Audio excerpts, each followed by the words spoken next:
আসসালামু আলাইকুম, this is Tanju. আশা করছি সবাই ভালো আছেন, কিন্তু আমি ভালো নেই। আমার দেখেন গালের অবস্থা, গাল একদম ফুলে গেছে, কারণ হচ্ছে দাঁতে ব্যথা। আর এই লোক আমাকে এখন পর্যন্ত হসপিটাল নিয়ে যেতে পারলো না। কেমন স্বামী! আরেকবার বলো, এই কথা আমি নিয়ে যেতে চাইনি। না, নিয়ে যায়নি। আর আমি ঘুমাইতে পারিনি। উনি হচ্ছে ওনার এটা বলতে পারছে না যে সারা রাত সে ঘুমাইতে পারে দাঁতে ব্যথায়, সকালে একটু ঘুমাইছে। আমি সকালে একটু কই ঘুমাইছি, 3 ঘন্টা ঘুমাইছি। ও তোমার ছেলের জন্য ঘুমাইতে পারছি, মাত্র সে ঘুমাচ্ছে। আর এখন গিয়ে আমি ফ্রি হইছি, এখন ডক্টর কাছে যাব। হ্যাঁ চলো। না, এই যে আমি রেডি হয়নি, এখনই দ্রুত রেডি হব। তো আমি এই 3 পিসটা পরবো, এটা আগেও পরছি। এই 3 পিসটা খুব সুন্দর করে আমার টেইলার ডিজাইন করে দিছে। এই যে এসে, যদিও বাসায় এসে ফ্রেশ হতে হবে, এই দেখেন হাতায় খুব সুন্দর করে ডিজাইন করে দিচ্ছে। তো এটা পরে নেই, আমি ওড়না পরে আছি অলরেডি। আপনি কি রেডি হয়েছেন? এই যে রেডি। ও মা, চুল এই পাশে কেন আবার? আল্লাহ, কই হ্যাঁ বেশি ফোলা লাগছে নাকি? কই দেখি। ঠিক হয়ে যাবে, চলো ডক্টরের কাছে নিয়ে যাচ্ছি। চলো ঠিক হয়ে যাবে, চলো। তো আজকে হচ্ছে বৃষ্টির দিন, বাইরের আবহাওয়ার সাথে আজকে মজার একটা খাবার খাবো। তা হচ্ছে যে কচুর, এটা কি বলে, কচুর মুখী না মামু? এই যে কচুর মুখী দিয়ে ইলিশ। এটা অনেক বড় একটা ইলিশ আমরা বাড়িতে রাখছি, যে সবাই মিলে একদিন খাবো এই ইলিশটা। ইলিশটা উপহার পেয়েছি আসলে। তো উপহার দিয়েছে আমার উকিল বাবা। যখন আব্বুরা আসলো সেই 9 মাসের সময়, ওই নিয়মের ভিতরে সেই কাকু হচ্ছে ইলিশটা কিনা দিয়েছে। তো কাকুকে অনেক ধন্যবাদ।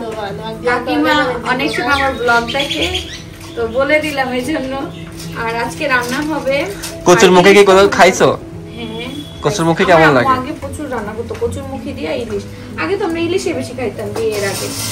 আর আমিও আসার পরে আম্মুর ওই মানে আমাদের এই বাড়িতে ইলিশ খাওয়া বেশি বাড়ছে, কারণ ইলিশটা আমার পছন্দ। আসলে ইলিশের দাম বেশি থাকে, তো এই জন্য সবসময় আসলে খাওয়া হয়, এটাই হলো মেন কথা।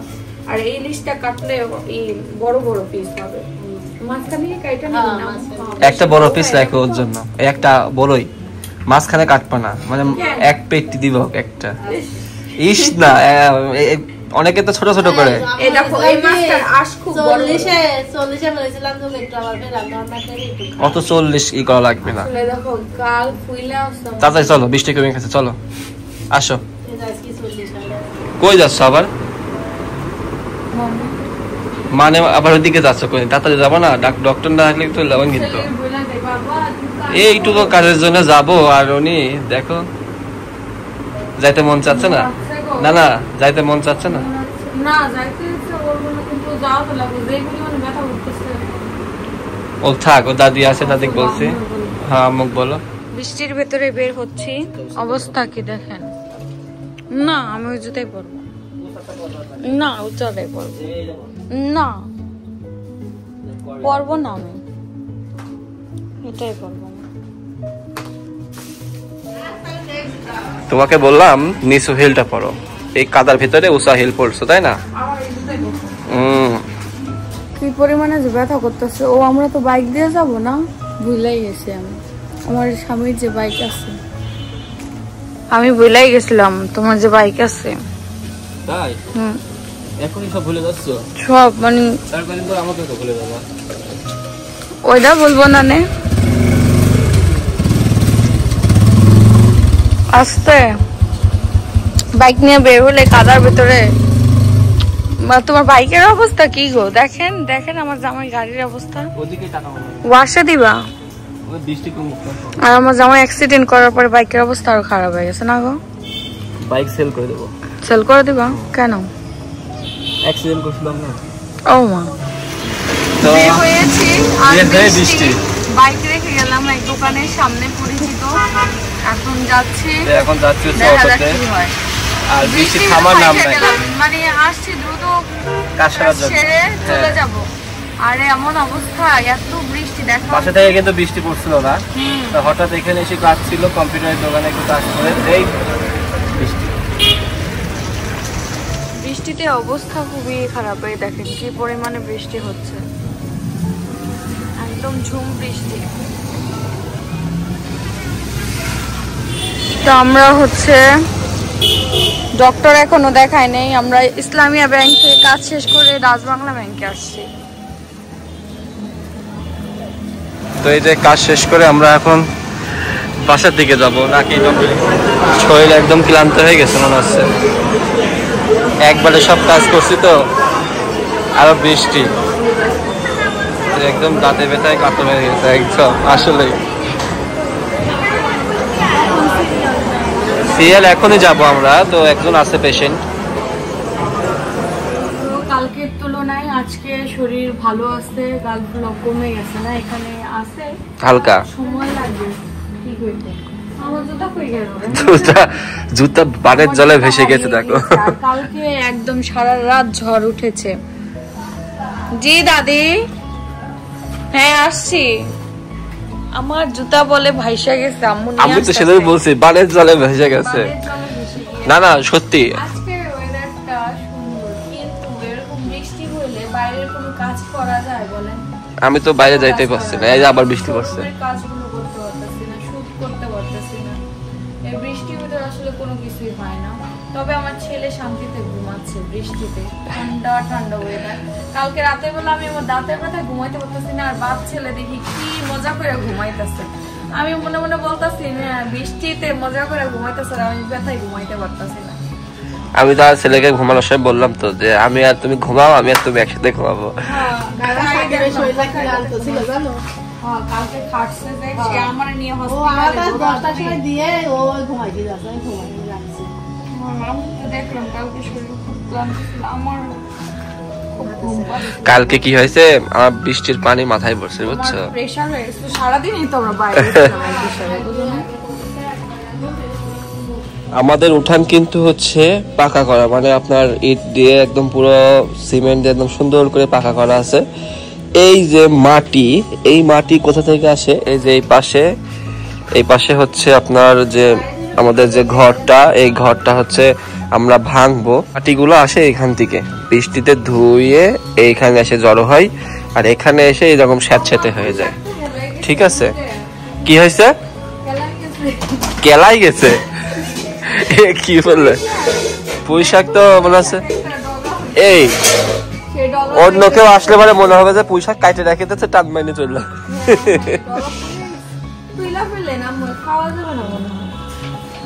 যাবে, লাল পুঁইশাক তো খাওয়া যায়।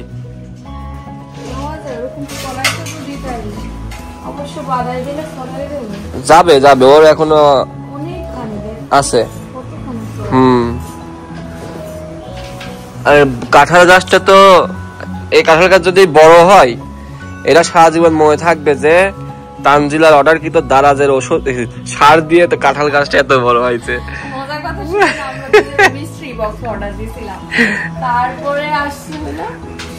সার, বীজ, মানে কুমড়ার বীজ, লাউয়ের বীজ, এইসব একদম এই ছোট্ট, মানে এই যে এইরকম গাছের মতো ছিল তো। হ্যাঁ ইনশাআল্লাহ, মানে একদম হাই রেঞ্জ উঠে গেছে একদম কাঁঠাল গাছটা। আর এই যে আম গাছেও দেওয়া হয়েছিল ওই সার, তাই না? হ্যাঁ, এই দেখেন ইনি হচ্ছে একটা পেঁপে নিয়ে আসছে। কালকে রাত 9টা বাজে, রাত 9টা, বুঝতে পারছেন, মানে বাজার সব বন্ধ। তখন ফোন দিয়ে বলছে, হ্যালো আমার জন্য এটা পাকা পেঁপে নিয়ে আসে তো। অনেকদিন পেঁপে খাই না আমি, 1 বছর। এই পেঁপে খুঁজতে যায় যে কি অবস্থা, বৃষ্টি, তাও রাত্রে একটা নিয়ে যেতে হবে। ছুরি পাওয়া যাচ্ছে না, এই জন্য বটি দিয়ে কাটতেছি। কাটু খাই, ভালোই লাগে। দুপুর টাইম তো এখন, কিন্তু অতটাও পাকা না গো, এটা শক্ত শক্ত পাকা।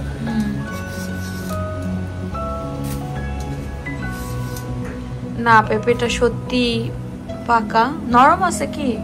আমার যেহেতু দাঁতে ব্যথা, বুঝো না, নরম হইলে ভালো হয়। সুন্দর না?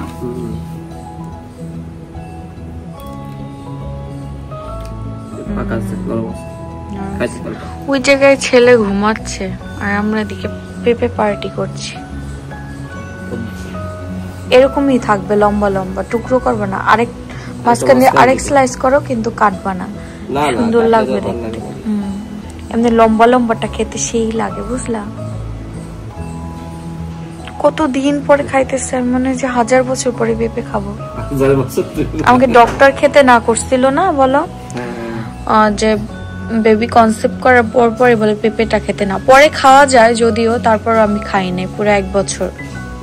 এখন সব ডক্টর বলে কি না জানি না, কিন্তু আমার ডক্টর বলছিল পেঁপে আর আনারসটা অ্যাভয়েড করতে। আনারস তো খাওয়াই যাবে না টোটালি। এখন কি খাওয়া যাবে আনারস আপনারা জানাবেন, আমি জানি না। পেঁপে তো খাওয়া যাবে, আনারসও খাওয়া যাবে মনে হয়। আনারসটা জানি না আমি ঠিক। লম্বা ছিল পেঁপেটা না? শক্ত, নিচে শক্ত আছে, উপরে নরম। তো আমরা হচ্ছে কুষ্টিয়া স্টেডিয়াম মাঠে আসছি, ওনার এক্সাম আজকে। বসবো, তুমি কথা বলে দেখো সময় লাগে কতক্ষণ। আজকে এক্সাম ওনার। আচ্ছা আচ্ছা, সমস্যা নেই, নেমে যাচ্ছি। আজকে বৃষ্টির দিন, পুরি বাতাস, বের হয়ে যাচ্ছে। কি বিপদে পড়ছে, একটা কাজও ফিল করতে পারতেছে না, এমন একটা অবস্থা। তো সে ওদিকে ড্রাইভিং এর এক্সাম দিতেছে আর আমি বসে অপেক্ষা করতেছি। তারপরে আমি হচ্ছে আমাকে নিয়ে ডেন্টালের কাছে যাবে। একদম ফুলে কি অবস্থা হয়ে গেছে। বের হলাম, কতগুলো কাজ করলাম একটা একটা করে।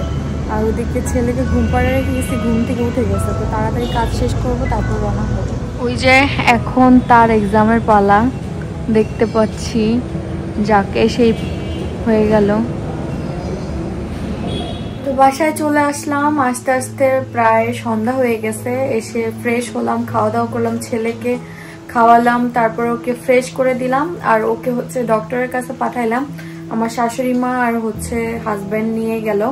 বেশি সময় লাগবে না, যেহেতু আমাদের সিরিয়াল দেওয়া আছে। ছেলের চোখ দিয়ে পানি পড়তেছে, মানে অনেকদিন যাবতে এই সমস্যাটা। তো আজকে ওর সিরিয়াল ছিল, তো নিয়ে গেছে। আর আমিও যেহেতু অসুস্থ, বাড়িতেই আছি, তো আমার চল ফুলে গেছে, চলে হচ্ছে ইনফেকশন হয়েছে। আর মূল যে কারণ সেটা হচ্ছে আমার আক্কেল দাঁত হচ্ছে। এই কারণে যার যার আক্কেল দাঁত হয়েছে তারা তো বুঝেন যে ব্যথা কি পরিমাণে। এই ফার্স্ট টাইম আমার এই আক্কেল দাঁত হচ্ছে। তো আসলে 20 বছর বয়সে এই আক্কেল দাঁত হয়ে যাচ্ছে। অনেকের অনেক লেট করে হয়, অনেকের 20-এই হয় ডক্টর বলল। তো যাক, সবাই দোয়া করবেন এই ব্যথা যেন দ্রুত চলে যায়। ওষুধ আমাকে মেডিসিন লিখে দিছে, এখন খাওয়ার পরে দেখা যাক কি হয়, অবস্থা কি হয়। এত পরিমাণে ব্যথা, ছেলে জ্বালায় রাতের বেলা ঘুমাইতে পারি না, তারপর নিজের ব্যথার কারণে আরো ঘুমাইতে পারিনি। কালকে সারা রাত আমি একটা অনলাইন পেজ থেকে আমার ছেলের জন্য এই ড্রেসগুলো অর্ডার দিয়েছিলাম। ওদের অফার ছিল 10 পিসের কম্বো সেট, তো সেখান থেকে এইগুলো আসে। এই যে এটা বোধহয় আগের, আর এই যে একটা খুবই সুন্দর, কিন্তু হচ্ছে কিছু আমার ছেলে পড়তে পারবে না, সাইজ হবে না। ছেলের গ্রোথ মাশাআল্লাহ, তো এটা হবে। তারপরে এই যে আরো কিছু আছে এখনো শুকায়নি, এই যে এগুলো এখানে খুলে রাখা হয়েছে যেন শুকায় যায়, একদম নতুন, এখনো ছেলেকে পরানো হয়নি এগুলা। এই যে খুবই সুন্দর, এগুলো আমার কাছে না বাচ্চাদের এই টাইপের ড্রেসগুলো বেশ ভালো লাগে। তো আমি আরো কয়েকটা আছে, ওগুলো এখনো ধুইতে দেওয়া হয়নি, প্রায় 10টা নিয়ে আসা হয়েছে। আর এখানে কাপড় আছে। আসলে মূলত কি এগুলা এখানে শুকাইতেছি, কারণ বাইরে প্রচুর পরিমাণে বৃষ্টি হচ্ছে। দেখেন প্রচুর পরিমাণে বৃষ্টি হচ্ছে, অনবরত বৃষ্টি হয়েই যাচ্ছে।